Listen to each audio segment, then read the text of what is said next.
kepada Dia, kekasih Allah. Kerana Dia insan mulia, sedangkan diriku insan biasa.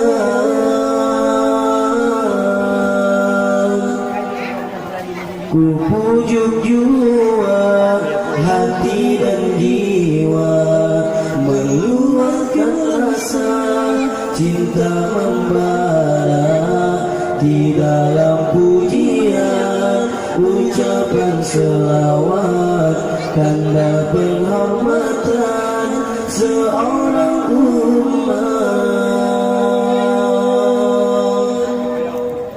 Selagi upaya ku turuti ajarannya, apa terdaya ku amalkan sunnahnya. Moga di dunia mendapat berkah, di akhirat sana peroleh syafaat.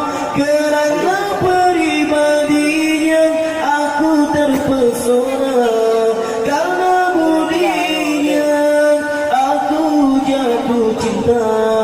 Rinduku padanya tiada terkata, nanti kala